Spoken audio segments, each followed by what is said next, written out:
कृष्ण कीर्तन गान का निरंतरम वशीकृतम श्री नंद नंदने, जिन्होंने निरंतर वशीकृत करके रखा है नंद नंदन को, ऐसी अद्भुत श्रीमती राधा रानी।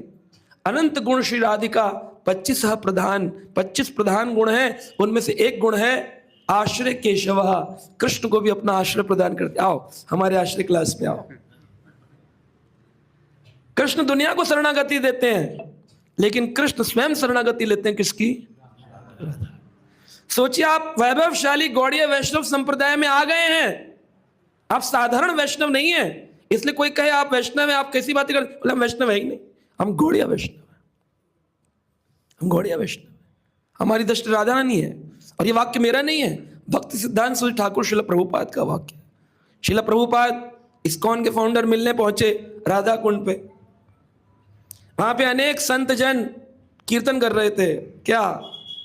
गोविंद बोलो हरि गोपाल बोल, राधा रमण हरि गोविंद बोल। तो प्रभुपाद जी ने कहा, जानते हो प्रभुपाद यानी भक्ति सिद्धांत सरस्वती प्रभुपाद, अभय चरणारविंद भक्ति वेदांत प्रभुपाद यानी अभय चरणडे से बोले, अभय तुम जानते हो ये लोग कौन है? तो अभय चरणारविंद भक्ति वेदांत आपकी तरह बोले वैष्णव है। भक्ति बोले नहीं नहीं नहीं नहीं, ये वैष्णव नहीं है। क्यों? बोले ये क्योंकि भगवान कृष्ण से कुछ इच्छा रखते हैं इसलिए कीर्तन कर रहे हैं, लेकिन हम लोग निष्काम भाव से भगवान का कीर्तन करते हैं। फिर दूसरा उन्होंने प्रश्न किया, इनके भगवत नाम लेने में और हमारे भगवत नाम लेने में क्या भेद है? अभय चरण कह रहे दोनों तो समान है, वृंदावन में राधा कुंड पे सभी तो ले रहे। कह रहे नहीं, ये कृष्ण को भगवान मानते हैं और राधा रानी को साथ में लेते हैं। बिना कृष्ण श्याम, बिना राधे कृष्ण आधे मान करके कृष्ण का नाम लेते हैं, लेकिन हम तो कृष्ण को मानते ही नहीं। हम किसको मानते हैं? राधा रानी। इसलिए हमारे मंत्र में प्रारंभ किससे होता है? हरे से। हरे कौन है? राधा रानी, हरा शक्ति। अंत किससे होता है? हरे से। बीच में कृष्ण को दबा के रखा हुआ है, राधा रानी ने अपनी जकड़ में रखा है इस महामंत्र के। वृंदावन में किसका राज चलता है? राधा। इसलिए वृंदावन वासी राधे राधे बोलते हैं, लेकिन दुर्ग वासियों को राधे राधे नहीं बोलना। क्या बोलना है?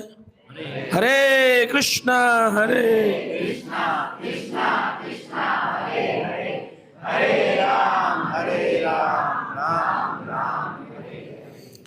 तो श्रील विष्णु जी ठाकुर कहते हैं, एक गौड़ीय वैष्णव को कुछ सिद्धांत अपने जीवन में मानने चाहिए। मैं सूक्ष्म रूप में बताऊंगा, समय कम है। पहला सिद्धांत है, कृष्ण भक्ति ही परम साध्य है। जीवन का लक्ष्य है कृष्ण भक्ति, और कोई साध्य नहीं है। साध्य यानी लक्ष्य।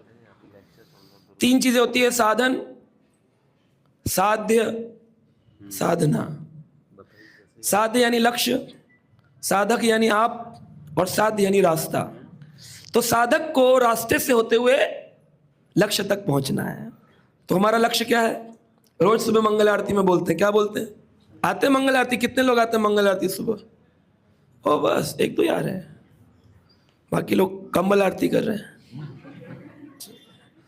तो क्या बोलते हैं सुबह मंगल आरती में? कभी अटेंड करी? जीवन में एक बार भी अटेंड की किसी ने? क्या बोलते हैं सुबह मंगल आरती में? वो तो हो गया भजन। उसके बाद बोलते हैं मनुष्य जीवन का परम लक्ष्य बताते हैं प्रतिदिन सुबह। क्या है? सारे बोलो जोर से। सारे नहीं बोलते। कृष्ण प्रेम बोलो मेरे साथ, जोर से बोलो, और जोर से। मनुष्य जीवन का परम लक्ष्य है, भूलना नहीं है। बोलो हाँ, क्या? जोर से बोलो। मिल गया? तो ढीले कैसे हो गए? जब तक लक्ष्य नहीं मिला तब तक लगातार निरंतर भगवान की ओर अग्रसर होना है। कर्म भक्ति, ज्ञान भक्ति, साधना भक्ति, जितनी भी भक्ति के रास्ते हैं, सबका उद्देश्य है कृष्ण प्रेम। बहुत बड़ा मंदिर बनाया। भारत में ऐसे कई उद्योगपति हैं जिन्होंने मंदिर बना दिए, लेकिन वहां मंदिर में टूरिस्ट आते हैं, फोटो खींचते हैं, बिल्डिंग देखते हैं, वाह बहुत सुंदर है ना, मार्बल है, सिल्क लगा है, ओ चोटी कितनी ऊंची, झंडा देखो झंडा, लाइटिंग देखो लाइटिंग। क्या ये सब चीजें मुक्त कर सकती हैं? तो इस्कॉन भी इतना बड़ा बनाया और उसमें भी व्यक्ति यही ढूंढे, क्या फायदा होगा? आज वृंदावन लोग जाते हैं, अलग अलग मंदिरों के दर्शन करते हैं, उनसे हम पूछते हैं वृंदावन वो क्या करे, हाँ क्या देखा? अरे प्रभु जी वहां गए थे, ऐसी लाइटिंग, ऐसा झरना, सब पहाड़। ये वृंदावन है क्या?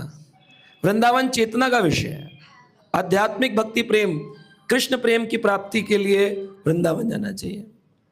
तो गौड़ीय वैष्णव का परम सिद्धांत क्या है? कृष्ण प्रेम।